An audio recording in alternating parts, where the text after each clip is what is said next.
देश हर सिख के लिए गर्व करता है।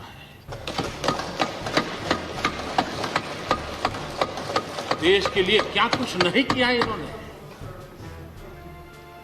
उनका जितना हम आदर करें उतना कम है। गुरुओं की महान परंपरा हो, और मेरा भाग्य रहा है मुझे पंजाब की रोटी खाने का अवसर मिला है। मैं जिंदगी में बहुत महत्वपूर्ण वर्ष पंजाब में बिताए हैं, इसलिए मुझे मालूम है। और इसलिए जो भाषा उनके लिए कुछ लोग बोलते हैं, उनको गुमराह करने के जो लोग प्रयास करते हैं, ये बयान देश के मंदिर यानी संसद में प्रधान सेवक नरेंद्र दामोदर दास मोदी के हैं। आपने सुन भी लिए हैं। अब आगे की वीडियो को पूरा देखने से पहले आपसे कहना चाहेंगे कि अपने दिल के अंदर तिरंगा बसा लीजिएगा, जो अब आपकी शिराओं में भी वीडियो के साथ लहराने लगेगा। कल जो कुछ भी पंजाब में हुआ वह अचानक नहीं हुआ। इसकी भूमिका उसी दिन से बननी शुरू हो गई थी जिस दिन करतारपुर कॉरिडोर की राह केंद्र सरकार ने खोल दी थी। जेड़ा उन्होंने करतारपुर कॉरिडोर खोलिया है, ये पूरे पंजाब ने, पूरे हिंदुस्तान ने, पूरे जिन्हें भी विश्व के जेड़े सिख बैठे हैं उन्होंने वास्ते तोहफा है। मोदी साहब चाहते ने कि सिखां दा भला हो, वो चाहते ने कि साडी जिहड़ी कौम आ और जिन्हां ने शहीदी इस सनातन धर्म वास्ते दिती है उन्हां दे बारे असीं सोचिए, सरकार सोचे, मोदी साहब आप सोचते हैं। सिखों के पवित्र स्थल ननकाना साहिब में जब पत्थरबाजी हुई, जब विश्व पटल पर भारत सरकार ने पाकिस्तान को 2 टूक आंख भी दिखाई और विदेश मंत्रालय ने लिखित रूप से शिकायत भी की, उस पर पाकिस्तान को एक्शन लेना ही पड़ा। उसके बाद पाकिस्तान में प्रताड़ित सिखों सहित अन्य अल्पसंख्यकों को भारत की नागरिकता एवं शरण देने का केंद्र सरकार का फैसला भी हुजूर गद्दारों को हजम नहीं हुआ। आप भी सोच रहे होंगे इन पुरानी बातों का कल की घटना से क्या मतलब, तो हुजूर मतलब है, 100% मतलब है। दरअसल प्रधानमंत्री को कल हुसैनी वाला जाना था, वही हुसैनी वाला जहां आजादी के महानायक शहीद आजम भगत सिंह, सुखदेव थापर और शिवराम राजगुरु को अंग्रेजों ने फांसी देने के बाद चुपके से बिना धार्मिक रीति रिवाज के सतलज किनारे जला दिया था। वही हुसैनी वाला जहां देश के लाल भगत सिंह की मां विद्यावती की अंत्येष्टि की गई, और वही हुसैनी वाला जहां भगत सिंह के साथ सेंट्रल असेंबली में बम फेंकने वाले बटुकेश्वर दत्त की अंत्येष्टि की गई। ये तो आजादी के पहले के नायक हैं साहब। इसी हुसैनी वाला में 1965 में भारतीय फौज की 2 मराठा लाइट इन्फेंट्री ने पाकिस्तान के भूसा भर दिया था। 1971 में 15 पंजाब रेजिमेंट ने पाकिस्तानियों का डटकर मुकाबला किया।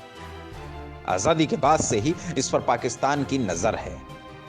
पंजाब के बठिंडा से 120 किलोमीटर उत्तर पश्चिम में और फिरोजपुर से 11 किलोमीटर और 200 मीटर की दूरी पर बसा यह गांव पाकिस्तान की सीमा से केवल 5.5 किलोमीटर की दूरी पर है, जो कि लगभग 8 मिनट में पूरी कर ली जाती है। यह दूरी मेन रोड से है, मुख्य रास्ते से। अगर घुसपैठियों की तरह निकले तो 5 मिनट का भी समय ज्यादा होगा।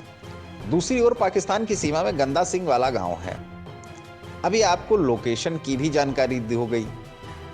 अब देखते हैं एक और वीडियो जो कल का है, ध्यान से सुनिएगा। लंगर सारे वीरो, कोई मुलाजिम कोई भी, सारे चाह पी लो, बीजेपी वाले तुसी भी पी लो। साडे बाबे नानक दा 20 रुपइया दा लंगर आ, इथों कोई भुखा नहीं जाता, तो जिन्हें चाह पीनी है पीओ। लंगर वाले नूं बेनती है भाई, लंगर वरताउण लगे नहीं देखना कि फलाना बीजेपी का फलाना लंगर वरताओ सारे नूं। ये वीडियो सोशल मीडिया पर घूम घूम कर लोगों को अपने आप हकीकत बयां कर रहा है। कर्मयोगी स्पष्ट रूप से कहता है कि इस भीड़ को पंजाब राज्य सरकार का खुला संरक्षण मिला हुआ था। पुलिस ने ही बठिंडा एयरपोर्ट पर इस रूट का क्लियर होना बताया था, और आगे चलकर इसी रूट पर प्रदर्शनकारियों ने प्रधानमंत्री का काफिला रोका था। अब बात तो ये फंस गई है कि कांग्रेस की सरकार, या सीधे शब्दों में कांग्रेस की नफरत नरेंद्र मोदी से है या देश के प्रधानमंत्री नरेंद्र दामोदर दास मोदी से। अगर बात केवल विचारों के विरोधाभासी होने की होती तो जायज थी, लेकिन बात यहां हिंदू और सिखों के बीच की वर्षों पुरानी एकजुटता को तोड़ने की है। क्या फिर एक बार 1984 के काले बादल छाने के आसार हैं? और बात सुरक्षा से ज्यादा प्रधानमंत्री के उन भावों की है जिनको सभी ने नजरअंदाज कर दिया। कोई भी मीडिया रही हो, चाहे मेन स्ट्रीम मीडिया रही हो, चाहे आप डिजिटल पे देख रहे हो। आप बताइए, क्या 26 जनवरी, 15 अगस्त, 2 अक्टूबर के अलावा कभी शहीदों को याद किया है? क्या कभी गूगल पर आपने हुसैनी वाला सर्च किया? नहीं किया होगा। और आज की युवा आबादी ने तो शायद नाम ही पहली बार सुना होगा।